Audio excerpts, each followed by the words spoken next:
Netroots Nation, let me hear you. Or you could do better than that. Let me hear you, Netroots. Greetings, family. I'm Maurice Mitchell. I'm the National Director of the Working Families Party, and it is an honor and a privilege to be in community with you. The energy in this place has been amazing, and I hope you all are ready to return home with renewed energy for the next 114 days and beyond, because we need all of it. And I want to bring the elephant into the room for a moment. I don't know who's going to be on the top of the ticket for the Democrats, but I do know that we can win against MAGA.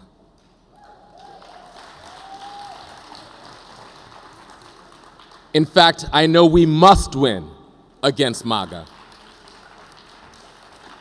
I don't have to tell you how serious this is, because if you're here, you know that the stakes could not be higher. But before I get to that, I'm an organizer, so I'm gonna invite you to get in formation with WFP. If you're tired of politics, as usual, and want to play a part in building a viable, bottom-up third force in American politics, pull out your phones. Now pull out your phones, and I want you to go into the text app. I want you to text to the number 30403, text to 30403, the word Mo, that's my name, M-O-E. And that will send you a link to all my socials. I promise we will not inundate you with random text every hour on the hour, but it's a way for us to be connected. And then once you're in my socials, you could slide into my DMs and we could get into a conversation with each other. All right, sound good? Great. Now that that's taken care of, family, I wanted to come here and talk about tomorrow. Not tomorrow like July 14th, 2024. Not even November 5th, 2024. I mean tomorrow like November 2044. With all the craziness in our politics, a lot of people missed the seismic election in France last week. The French were facing a rising tide of right-wing authoritarianism, a white supremacist nationalist movement that pits working people against one another. It's growing there, just like it's growing here. They were staring down the barrel of their very own Project 2025. They beat it because France's left and centrist parties recognized what was at stake, put aside their differences, and joined forces to defeat the far right. What's more, by participating in a united front, the newly formed New Popular Front actually finished ahead of President Emmanuel Macron's centrist coalition and Marine Le Pen's far-right National Rally Party. They don't just dislike each other, the center and the left, they hate each other. Yet, they came together to stop fascism.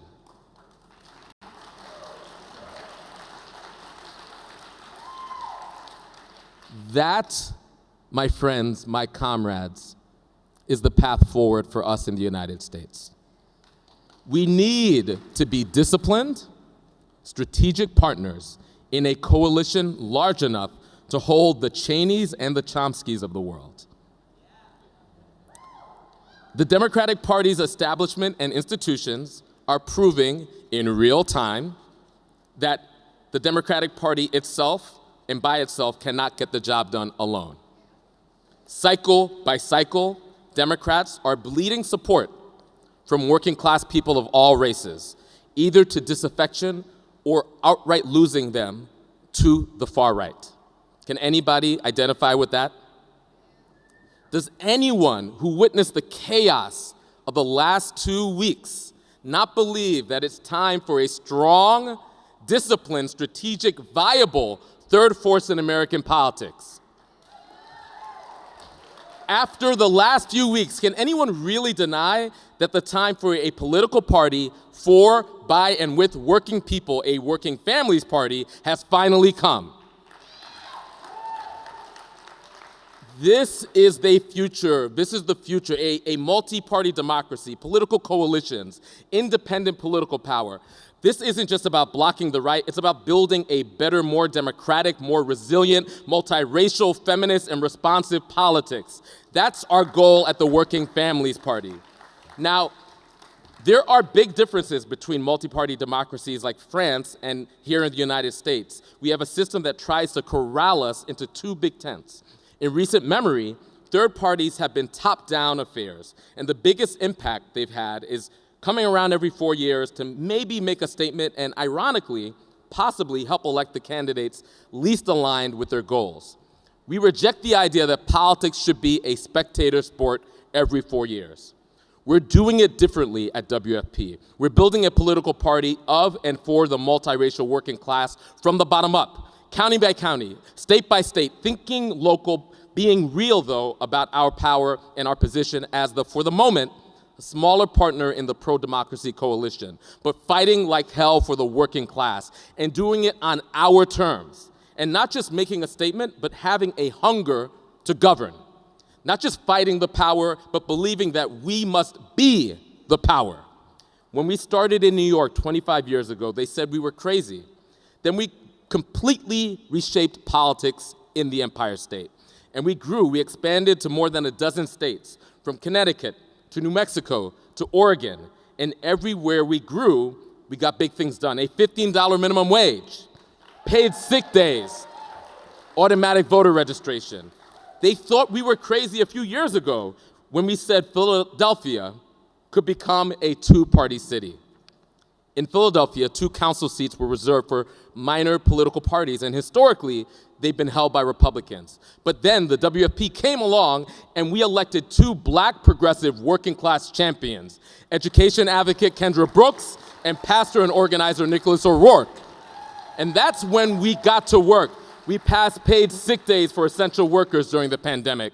We passed permanent, powerful eviction protections for renters, and won more money for reproductive rights and access. Even with a self-described moderate as mayor, WFP council members passed a budget with progressive priorities in Philadelphia. Dream with me for a moment. Think about if we replicate that work and scale it. If we elect Working Families Party candidates or Working Families Party aligned Democrats as city council members, as state legislators around the country, if we elected more mayors like Chicago's Brandon Johnson, if we bolstered the ranks of our champions in Congress, giving support to AOC, to Ayanna Pressley, to Greg Kazar, to Delia Ramirez, to Summer Lee, to Rashida Tlaib, what if we built a real working families majority? What could we accomplish together?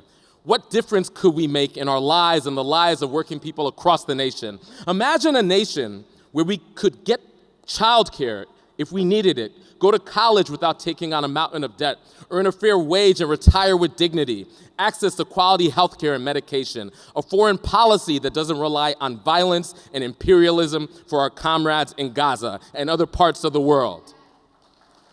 And we are 10 toes down with organizing for a ceasefire in Gaza and long-standing Palestinian rights. And we understand that this is a long game. This is bigger than any one man in Hungary, in Italy, in Russia, in the United States, or in Israel. It's not about the man, it's about the plan. Which means this won't happen next week or this year. What I'm calling for is a plan. The Working Families Party has that plan. The Working Families Party is that plan, a bottom-up plan that is won block by block, county by county, state by state. Now, to be clear, I don't have a crystal ball. I can't predict the future. Nothing is guaranteed. Just as my grandmother couldn't predict the future when she packed her belongings and moved to America, but she knew she wanted a better life for her descendants. Or just as my parents, both members of a union, couldn't predict the future when they settled on Long Island, but they knew they wanted something better for my siblings and I. And just like I couldn't predict the future when I linked fates with my comrades on the ground in Ferguson, Missouri, after the murder of Michael Brown, and we built from the ground up the movement for Black Lives. I don't know what's in store. Yeah, you could clap for that.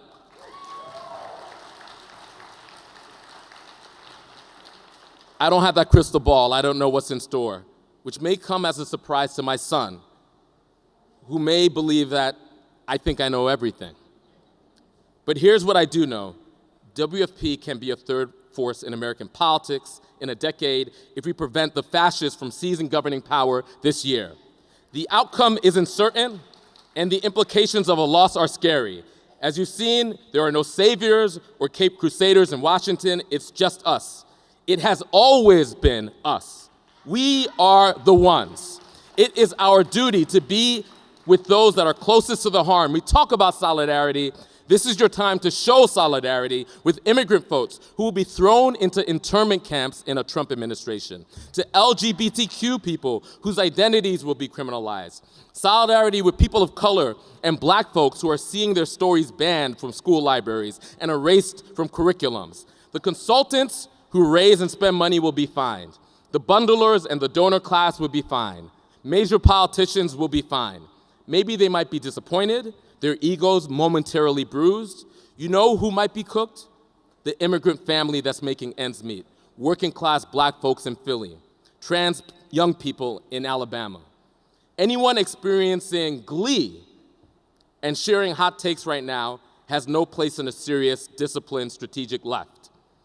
I have a lot of problems with the Democratic Party establishment. I could spend the balance of this conference going over my disagreements, sometimes disdain, often frustration with the establishment of the Democratic Party. Where we do agree is that this moment is our historical duty. The American face of a global fascist movement must be defeated. We defeat Trump this election, and then we set about ending Trumpism over the next decade. This is our one job. We must get it right. Your job is not dunking on people on Twitter or forwarding or breathlessly reading op-eds written by elites who will not endure any hardship if we lose. We have some very real choices here, and get ready for the facts over feelings portion of this speech.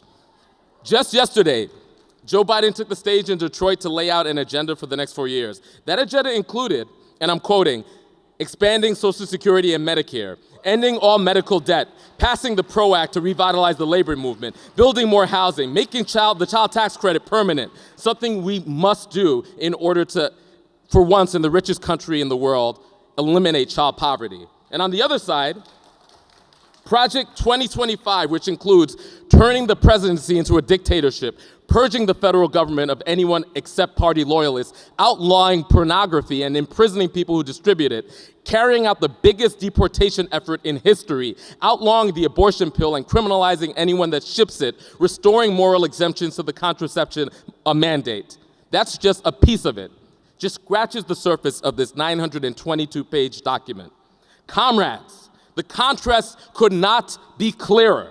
We have a powerful case to take to working people right now, whatever is happening at the top of the ticket.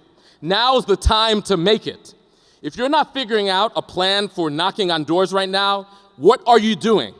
It's our job to do everything we can between now and Election Day. That means giving our money, our time, our blood, our sweat, our tears, our testimony. We have choices.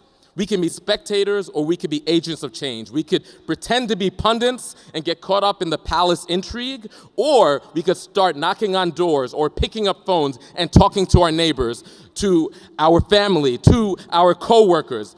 And I don't know about y'all, but option 2 speaks to me. And if option 2 speaks to you, make some noise. Make some noise. If option 2 speaks to you, stand up. Stand up. Stand up. If we build the biggest army that we can, if we leave everything on the battle line, if we do the work that we must do, if we do it right, our children will only know a world where Project 2025 and the Trump administration are mere footnotes in our history, and the movement we're building will be the future. This is a call to action. If anything that I'm saying resonates with you, I want you to stay standing and make some noise. Stand up and stay standing. If you believe that what you do in this moment matters, I need you to stand on your feet. If you want our leaders to stop talking about fighting poverty and start talking about ending it, stand on your feet. And if you want every child to go to a great school and believe every elder deserves the right to retire with dignity, stand up and make some noise. If you want every school board, every city council, every state legislator and Congress to be stacked with people willing to serve the people and not wealthy corporations, the next generation deserves young, diverse, progressive leaders who will fight and kick ass for the working class. Stand up. If you love the people, do you love the people? You love the people, stand up and make some noise. If you want to win in November, stand up. If you are down for the long, hard task of building a viable, vibrant third party in this country, the party of your dreams, the party of the working class, stand up and make some noise. Because when we fight, when we organize, when we build, we win. Let me hear you. When we fight, when we fight, when we fight, when we organize, when we build. If we could do that, if we could stand up, if we could shout to the rafters between now and November and beyond, if we could join with working people to boldly reimagine what America can be, that is how we all get free. Thank you, Netroots Nation.